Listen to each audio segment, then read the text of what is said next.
Ms. Cammack is recognized for 5 minutes. Well, thank you, Mr. Chairman, and thank you to Ranking Member Stile.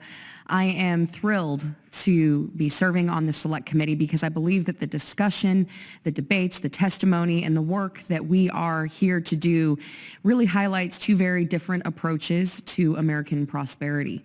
Capitalism and innovation versus big government, quite frankly, socialism.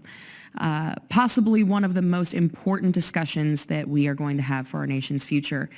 Now, I personally believe that our nation is based on equal opportunity, not equal outcome. And exactly what we're talking about here today, utilizing technology and innovation to drive more opportunities for growth in wages and upward mobility versus big government interference, red tape, and programs that suppress innovation and depress worker productivity. I represent a fairly rural district in north central Florida, go Gators, and that is a heavily agricultural district. So today I would like to focus primarily on rural America and agriculture.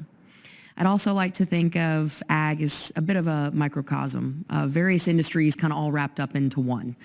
On an ag operation, you'll find a need for technical skills like welding, mechanical skills to work on equipment, financial skills to balance the books and hopefully turn a profit, marketing skills to sell your product, and that's just a start.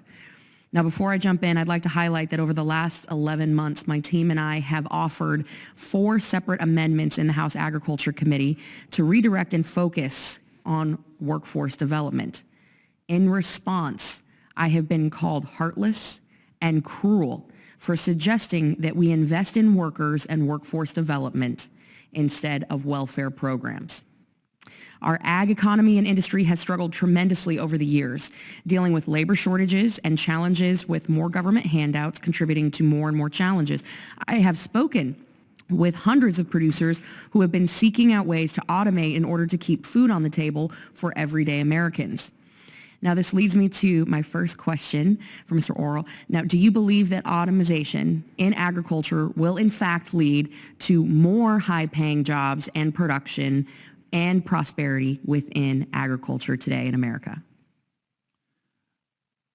So this goes back to a remark that one of the other witnesses made, or I think it was actually one of the tape remarks. One of the benefits of automation that we don't always appreciate is the way that it takes over jobs that are extremely difficult physically to do.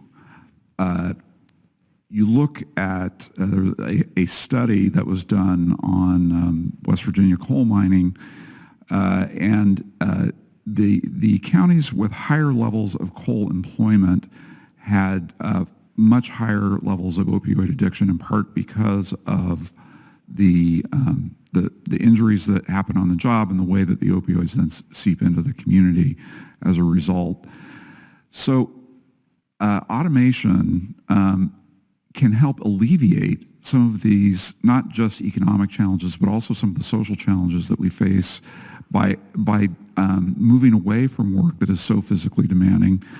I don't know enough about the ag economy, to tell you the truth, about how it's going to affect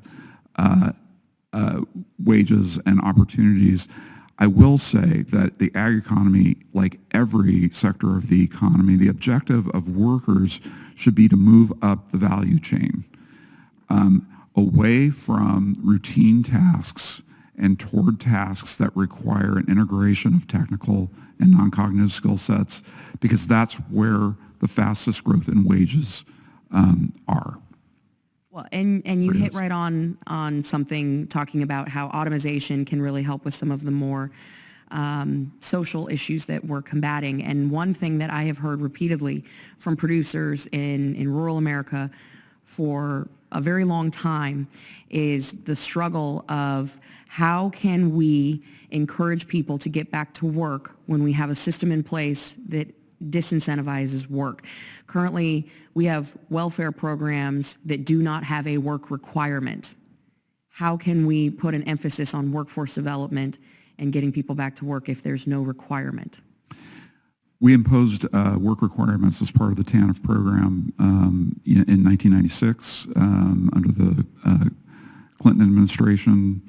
And that has been, I think, in my view, unequivocally a success in terms of both increasing workforce participation and raising income among low-income Americans. That principle needs to be, we need to look at other programs where it's possible to apply that principle. Not every subsidy program that people receive is it possible to really craft a work requirement around it. But we need to be looking for opportunities to encourage work wherever we can. Having said all of that, I don't believe that at this moment in time that's the principal problem that we're facing. I don't think that it's so much the expanded unemployment benefits or the stimulus. I think it really is a COVID problem in many ways. COVID affecting schools, COVID affecting other caregiving for workers so that they can get back to work. The solution to the labor shortage right now really is about ending the pandemic. Thank you. The gentlelady's time has expired. She